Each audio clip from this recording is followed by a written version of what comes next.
Hello all welcome to our channel. இன்னைக்கு வீடியோவில் என்ன புக்கை பற்றி பார்க்க போகிறோம் அப்படின்னு கேட்டிங்கன்னா ஆடு ஜீவிதம் தான்.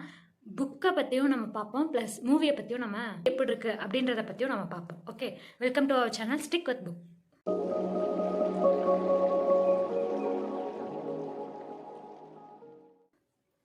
ஓகே, ஆடு ஜீவிதம் இதை எழுதினவர் பென்யாமின். ஓகே, இதில் தமிழில் டிரான்ஸ்லேட் பண்ணவர் விஷாலாக்ஷி. ஓகேவா, இந்த புக்கோட ரேட் 300, எதிர்வெளியோடது.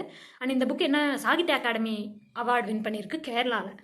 2009 கேரளாவோட சாகித்ய அகாடமி விருது இந்த புக்குக்கு தான் வந்திருக்கு. ஓகேவா, டோட்டலாக பேஜஸ் பார்த்தீங்க அப்படின்னா 216, 216 பேஜஸ் தான் இருக்குது. 216 பக்கங்கள் தான் இருக்குது. இந்த புக்கை பற்றி சொல்லணும் அப்படின்னு கேட்டால் ரொம்ப ஃபேமஸான புக், எல்லாத்துக்கு நிறைய பக்கம் இந்த புக்கை பற்றி பேச ஆரம்பித்தனால இந்த புக் நான் வாங்கினேன். படிக்க ஆரம்பித்தோனையும் கொஞ்சம் கொஞ்சமாக அப்படியே உள்ளே போயிட்டே இருக்குது. கதைக்குள்ளே போக போக என்னாச்சு அப்படின்னா ஒரு கனெக்ஷனே எனக்கு ஏற்படலை.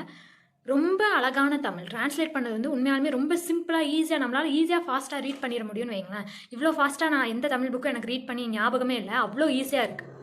ஸோ ரீடிங் வைஸ் செம்ம ஈஸியாக இருக்குது. பட் ஆனால் விஷயம் என்ன அப்படின்னு கேட்டால் எனக்கு தான் கனெக்ட் ஆகலை. சரி, கனெக்ஷன் க்ரியேட் ஆயிரும் அப்படியே பேஜஸ் திருப்ப சுத்தமாகவே என்னால் கனெக்ட் பண்ணிக்க முடியல. அது ஏன்னு எனக்கு தெரியல. இன்கேஸ் உங்கள் யாருக்காவது இந்த புக் படித்து அப்படி தான் இருந்துச்சான்னு சொல்லுங்கள். எனக்கு தெரிஞ்ச எல்லாருமே படித்த எல்லாருமே book super book must read book அப்படின்னு சொல்லி தான் நான் கேள்விப்பட்டிருக்கேன். செம்ம புக்கு இதான் என் ஃபேவரட் புக் அப்படி இப்படின்னு சொல்லி தான் நான் கேள்விப்பட்டிருக்கேன். மேபி இது எனக்கு சிலருக்கெல்லாம் ஃபேமஸான புக் எதுவுமே சம்டைம்ஸ் அவங்களுக்கு ஷூட் ஆகாமல் போகும்ல, அவங்களுக்கு அந்த ஒரு எமோஷனை ஃபீல் பண்ண முடியாமல் போகும் இல்லையா. மேபி அந்த மாதிரி எனக்கு இந்த புக்காக இருக்கலாம். ஆனால் அதை என்னால் ஏற்றுக்க முடியல. ஏன்னா ஃபர்ஸ்ட் டைம் இப்படி எக்ஸ்பீரியன்ஸ் பண்ணுற ஒரு புக்கை கனெக்ட் இல்லாமல் இருக்க மாதிரி. எதனால் அப்படின்னு கேட்டால் மோஸ்ட்லி நான் படித்த எல்லா புக்குமே ஈஸியாக கனெக்ட் ஆகும். ஆனால் இந்த புக் படிக்கும்போது எப்படி இருந்துச்சு அப்படின்னா ஒரு பக்கத்து வீட்டுக்காரங்களுக்கு பிரச்சனை அப்படின்ற மாதிரி இருந்துச்சு. பக்கத்து வீட்டுக்காரங்கன்னா எப்படின்னா ஏதோ ஒரு தெரிஞ்ச ஒரு பர்சன், வேறு யாரோ ஒருத்தவங்க நம்மக்கிட்ட சொல்கிற மாதிரி இருந்துச்சே தவிர பர்சனலாக என்னால் பர்சீவ் பண்ண முடியல. அது ஒன்று தான் எனக்கு இதில் என்ன ஒரு வருத்தம். என்னடா இது இவ்வளோ நல்ல புக் எடுத்து நமக்கு ஷூட் ஆகாமல் போயிடுச்சு அப்படின்னு சொல்லிட்டு.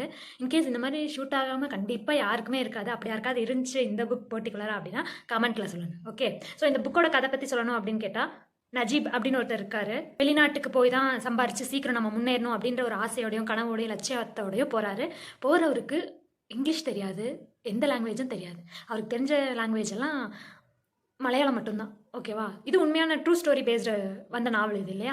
ஸோ அவருக்கு மலையாளம் மட்டும்தான் தெரியும். அந்த இடத்துல போய் ஒரு இடத்துக்கு வேலைக்கு போகிறாரு. அந்த வேலைக்கு போகிற இடத்துல எவ்வளோ தூரம் இவர் ஒரு கஷ்டத்தை கோ த்ரூ பண்ணுறாரு அப்படின்றது தான் இந்த ஃபுல் ஸ்டோரி. அண்ட் அந்த இடத்துலேருந்து எப்படி இவர் தப்பிச்சு வராரு அப்படின்றது தான் கதை. ரொம்ப எப்படி சொல்கிறது, ஃப்ரண்ட் கவரும் சரி. இது எனக்கு ரொம்ப பிடிச்சிருந்தது. ஏன்னா இது ஆடு ஜீவிதம் அந்த ஃபாண்ட்டே பார்த்தீங்கன்னா மலையாளம் மாதிரி இருக்கும் இல்லையா.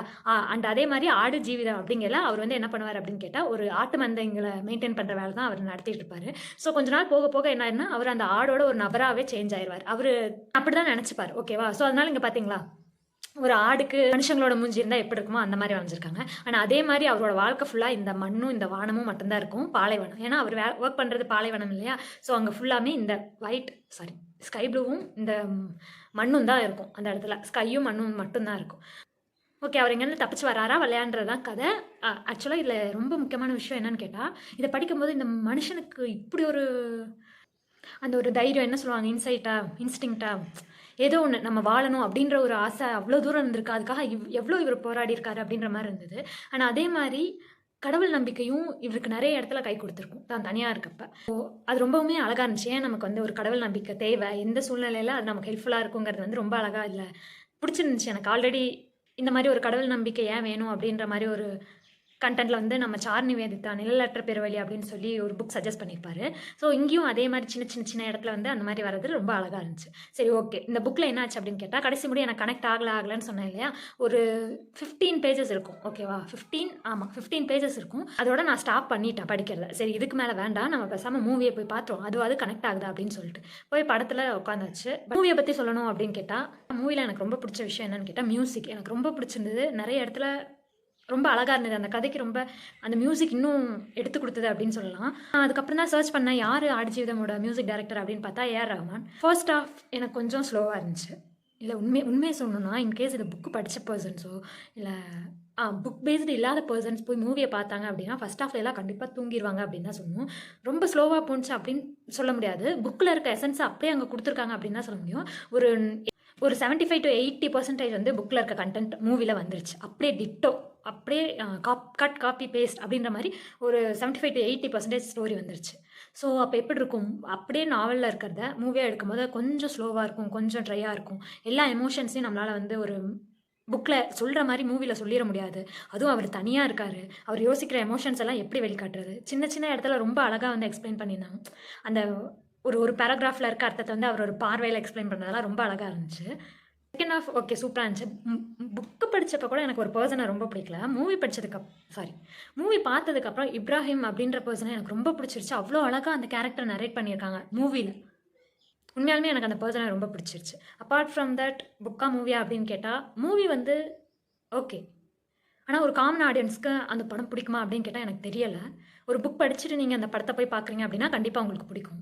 ஆனால் எப்பயுமே ஒரு புக்கை அடாப்ட் பண்ணி எடுக்கிற ஒரு மூவி அப்படின்னா கண்டிப்பாக அந்த இடத்துல நிறைய லேக் ஆகும். நிறைய கதையை சேஞ்ச் பண்ணுறதுக்கான பாசிபிலிட்டிஸ் இருக்குது. நிறைய விஷயங்களை விட்டுட்டு வேற ஒரு வழியாக போய் கன்க்ளூட் பண்ண வேண்டியதுக்கான பாசிபிலிட்டிஸ்லாம் இருக்குது. அது நம்ம தப்பே சொல்ல முடியாது எனக்கு. ஏன்னா இது வந்து ரைட்டிங் வேறு, சினிமாக்கான டைலாக் ரைட்டிங் அப்படின்றது வேறு, ஸ்கிரிப்ட் அப்படின்றது வேறு.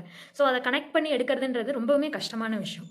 ஏன்னா இப்போ அந்த ஹாரி பாட்டரோட புக் படித்த ஃபேன்ஸ் எல்லாமே ஹாரி பாட்டர் மூவிலாம் இது ஒரு மூவியா நல்லாவே இல்லை அப்படின்னு சொன்னவங்களும் இருக்காங்க. பட் ஆனால் நான் புக் படித்ததில்லை இன்னும். பட் ஆனால் ஹாரி பாட்டர் மூவி எனக்கு ரொம்ப பிடிச்சிருக்கும். என்ன படத்தவே இப்படி சொல்கிறாங்களா அப்படின்ற மாதிரி இருக்கும். So at end of the day எல்லா நாவலையும் மூவியாக கன்வெர்ட் பண்ணால் இருக்கக்கூடிய சின்ன சின்ன ப்ராப்ளம் வந்து டெஸ்ட்ராயே பண்ண முடியாது அப்படின்றத நான் நினைக்கிறேன். இது ஏன் சொல்கிறேன் அப்படின்னு கேட்டால் புக் படிக்கிற எல்லாத்துக்குமே அந்த ஒரு விஷயம் தெரிஞ்சிருக்கும். கண்டிப்பாக தெரிஞ்சிருக்கும். நல்ல ஒரு ரீடராக இருக்காங்க அப்படின்னா அவங்களுக்கு கண்டிப்பாக தெரிஞ்சிருக்கும். புக் டு மூவி கன்வெர்ட் பண்ணும்போது சின்ன சின்ன ப்ராப்ளம்ஸ் ஏற்படும் அப்படின்னு சொல்லிட்டு. சரி ஓகே, ஆடு ஜீவிதம் மூவியை பற்றி சொன்னோம்னா ஓகே குட். ரொம்ப ஜஸ்டிஃபை பண்ணிட்டாங்க நாவலை அப்படின்னு தான் சொல்லணும். எதனால் அப்படின்னு கேட்டால் அப்படியே ஓகே இது வருது ஓகே ஓகே ஓகே அப்படின்னு நம்மளுக்கு ஒவ்வொரு ஸ்லைடாக போயிட்டே இருக்குது. அண்ட் கடைசியில் ஒரு 10 to 15 பேஜஸ் நான் படிக்காமல் வச்சிருந்தேன் இல்லையா? ஸோ அதை படிக்காமல் நான் மூவியை போய் பார்த்துட்டு வந்ததுக்கப்புறம் ஒரு 10 to 15 பேஜஸை படித்தேன். இன்னுமே இமேஜினேஷன் நல்லா இருந்துச்சு அப்படின்னு தான் சொல்லணும். எதனால் அப்படின்னு கேட்டால் இதில் வந்து என்னால் பாலைவனம் அப்படின்ற ஒரு விஷயத்தை இமேஜின் பண்ண முடியல. அதுக்கான ஸ்பேஸ் வந்து கொடுக்கல. பட் ஆனால் மூவியில் வந்து ஒரு பாலைவனம் எப்படி இருக்கும், அங்கே எவ்வளோ டிஃபிகல்ட்டிஸ் இருக்கும், எந்தெந்த மாதிரி அவங்க போயிருப்பாங்கங்கிறது வந்து ரொம்ப அழகாகவே சொல்லியிருக்காங்கன்னு எனக்கு தோணுச்சு. ஏன்னா புக்கில் நான் அந்த இடத்துல அந்த மாதிரி எங்கேயுமே நான் ஃபீல் பண்ணலை. ஓகே பாலைவனத்தில் போகிறாங்க, அந்த லேண்ட் எப்படி இருக்கும், இல்லை அந்த மண் எப்படி இருக்கும் அப்படின்ற அந்த டிஸ்கிரிப்ஷன் எல்லாம் கொஞ்சம் கம்மியாக இருக்கும். மூவியில் டீட்டெயிலிங் ரொம்ப சூப்பராக இருந்துச்சு அப்படின்னு தான் சொல்லணும். மூவி தாராளமாக பாருங்கள். அப்புறம் எனக்கு என்ன தோணுச்சு அப்படின்னா இன்கேஸ் மூவியை பார்த்துட்டு கூட புக் படிச்சிருக்கலாமோ அப்படின்னு சொல்லி தோணுச்சு. இன்னுமே அது நல்லா இருக்குமோ அப்படின்னு சொல்லி தோணுச்சு. இன்கேஸ் யாருக்காவது எதனால அப்படின்னு கேட்குறேன்னா புக்கை விட மூவி எனக்கு பிடிச்சிருந்தது. கனெக்ட் ஆச்சு பர்சனலாக நிறைய இடத்துல. ஆனால் புக் கனெக்ட் ஆகலை. ஸோ இந்நேரம் மூவியை படிச்சுட்டு புக் படிச்சிருந்தேன்னா இதில் இருக்க இன்னும் எக்ஸ்ட்ரா இன்ஃபர்மேஷன்ஸ் இன்னுமே இந்த புக்குள்ளே இன்டெப்த்தாக நம்ம போய் டீட்டெயில்ஸை நம்ம போய் பார்க்குறதுக்கு ரொம்ப ஹெல்ப்ஃபுல்லாக இருந்திருக்கும் அப்படின்னு சொல்லி ஃபீல் பண்ணேன். ஓகே எனிவே இன்கேஸ் நீங்கள் யாராவது ஆடு ஜீவிதம் புக்கும் படிச்சு இல்லை மூவி பார்த்துருக்கீங்க, இல்லை மூவி பார்த்துட்டு புக் படிச்சிங்க, இல்லை புக் மட்டும் படிச்சிங்க, இல்லை மூவி மட்டும் பார்த்தீங்க அப்படின்னா உங்கள் ஒப்பீனியன் என்ன அப்படின்னு சொல்லி கண்டிப்பாக ஷேர் பண்ணுங்கள். ஓகே, தேங்க்ஸ் ஃபார் வாட்சிங். Don't forget to subscribe.